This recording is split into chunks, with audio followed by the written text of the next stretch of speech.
Times में आप सभी का स्वागत है। मोदी सरकार के 11 साल बेमिसाल पूरे होने पर भारतीय जनता पार्टी उत्तर पश्चिम जिला मुंबई की तरफ से प्रेस कॉन्फ्रेंस और भव्य प्रदर्शनी हुई। मुंबई के अंधेरी स्टेशन पर तारीख 16 जून 2025 को भारतीय जनता पार्टी उत्तर पश्चिम जिला मुंबई के अध्यक्ष ज्ञानमूर्ति शर्मा और महामंत्री विठल बांदेरी के नेतृत्व में आमदार अमित साटम की उपस्थिति में मोदी सरकार के 11 साल बेमिसाल पूरे होने पर एक भव्य प्रदर्शनी और प्रेस कॉन्फ्रेंस हुई। इस मौके पर भारतीय जनता पार्टी उत्तर पश्चिम जिला की तरफ से रेलवे कर्मचारियों को नोटबुक वितरित की गई।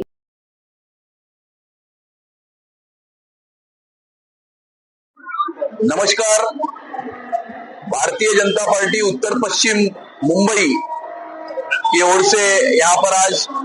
इस प्रेस वार्ता में आप सभी का स्वागत है।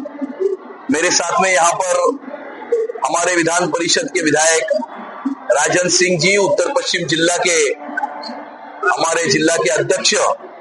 ज्ञानमूर्ति शर्मा जी, जिला के महामंत्री विठल बंदेरी जी, हमारे रेलवे सेल के प्रमुख कैलाश वर्मा जी और सभी भारतीय जनता पार्टी के उत्तर पश्चिम जिला के पदाधिकारी एवं कार्यकर्ता यहाँ पर उपस्थित है। आज हमने यहाँ पर मोदी जी के संकल्प से सिद्धि की प्रदर्शनी का उद्घाटन यहाँ पर हमने किया है और इस अंधेरी स्टेशन के ऊपर लाखों लोग जो आते जाते हैं मुंबई कर, वो सभी इस प्रदर्शनी को देखेंगे। मोदी जी की सरकार ने अपने 11 वर्ष पूरे किए हैं और इन 11 वर्षों में मैं ऐसा मानता हूं कि इस देश ने एक क्रांति का दौर ये पिछले 11 वर्षों में हमने देखा है। 15 अगस्त 2014 को लाल किले के ऊपर से प्रधानमंत्री जी ने स्वच्छ भारत का नारा दिया था। उसके बाद में जनधन अकाउंट स्कीम का ओपनिंग किया था, फिर direct benefit transfer, make in India, digital India, skill India, startup India, इस प्रकार की विविध योजनाएं, फिर वो 10 करोड़ शौचालय बनाने की योजना हो, 5 करोड़ घरों में उज्ज्वला गैस देने की योजना हो, स्वच्छ भारत की योजना हो, सेवा, सुशासन और गरीब कल्याण के ये 11 साल रहे हैं, जहां पर 2014 में भारत फ्रेजाइल 5 इकोनॉमीज में था और आज दुनिया की चौथी सबसे बड़ी अर्थव्यवस्था ये भारत बन गया है। आज भारत का तिरंगा चांद पर भी लहरा रहा है और किस प्रकार से भारत और भारतवासी का सीना आज पूरे विश्व भर में चौड़ा हुआ है। मान, सम्मान और इज्जत जो बड़ी है, वो हम ऐसा मानते हैं कि जो केंद्र की मोदी सरकार है, नरेंद्र मोदी जी का नेतृत्व है, उस नेतृत्व ने ये स्वर्णिम समय हमें दिखाया है। हम अभी इस दौर में पहुंचे हैं जहां पर दुनिया की चौथी सबसे बड़ी अर्थव्यवस्था बनने के बाद 3 सालों में ही दुनिया की तीसरी सबसे बड़ी अर्थव्यवस्था भारत बनने जा रहा है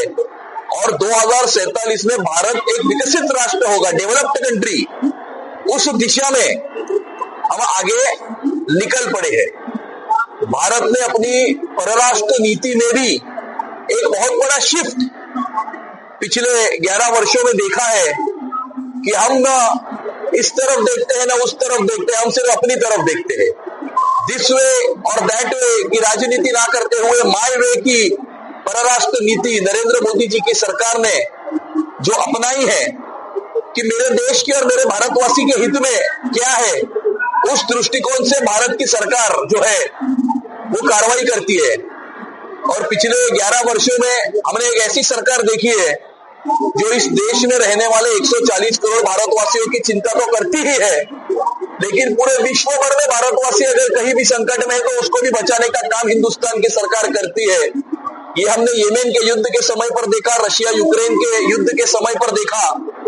और भारतवासियों की भी चिंता किस प्रकार से हिंदुस्तान की सरकार करती है कि हमारे ऊपर अगर कोई आतंकवादी हमला होता है,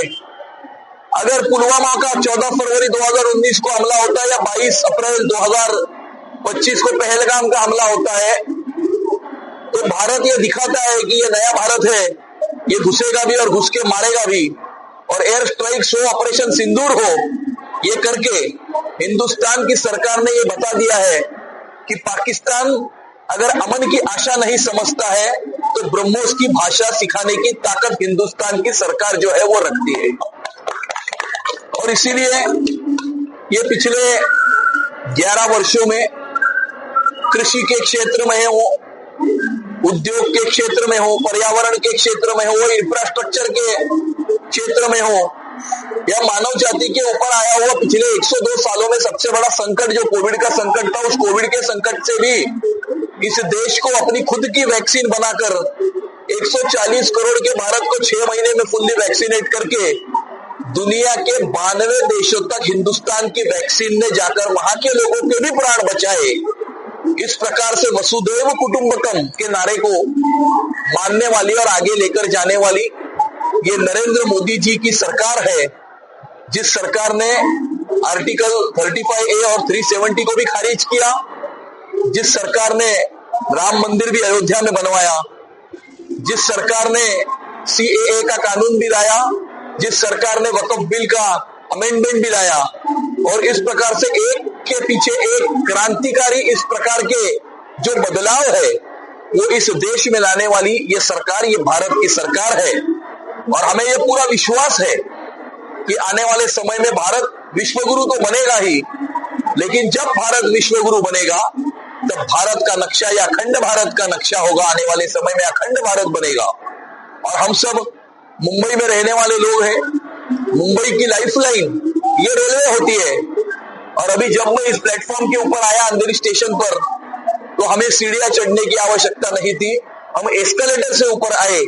और मुझे ऐसा लगता है कि मोदी सरकार की उपलब्धि का एक बहुत बड़ा प्रतीक है, यहाँ पर लगा हुआ एस्केलेटर भी है। और पूरे देश के सारे रेलवे स्टेशंस का रीडेवलपमेंट का भी काम जो मोदी सरकार ने, मोदी जी की केंद्र सरकार ने जो शुरू किया है। और इसीलिए हमने सोचा कि आज की प्रेस वार्ता मोदी जी के सेवा, सुशासन और संकल्प, गरीब कल्याण के 11 साल की प्रेस वार्ता ये रेलवे स्टेशन के ऊपर, जो रेलवे मुंबईकरों को अपने घर से लेकर अपने कामकाज तक और अपने कामकाज से लेकर फिर से अपने घर तक पहुंचाती है, जहां पर 75 लाख से ज्यादा यात्री इस रेलवे में रोज जो है वो प्रवास करते हैं। और इसीलिए मुंबईकरों की लाइफलाइन रेलवे स्टेशन के ऊपर से हमने ये प्रेस वार्ता आज हमने की है, क्योंकि आने वाले समय में जिस प्रकार का जो विकास है, समृद्धि है, उन्नति है, प्रगति है,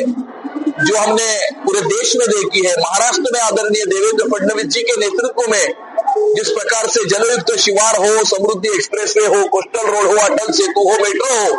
ये सारे विकास जो हमने देखे हैं, मुंबई की महानगर पालिका के माध्यम से भी इसी प्रकार से आखिरी मुंबईकर तक ये सेवा, विकास, उन्नति, प्रगति पहुंचनी चाहिए, ताकि आने वाले समय में मुंबई की महानगर पालिका में भी मोदी जी के विजन में विश्वास रखने वाला और देवेंद्र जी के नेतृत्व में चलने वाला मुंबई शहर का महापौर जो है वो यहाँ पर आने वाले समय में विकास, उन्नति और प्रगति को मानने वाला होना चाहिए। ये संकल्प करने के लिए हम आज सब लोग यहाँ पर इकट्ठा हैं।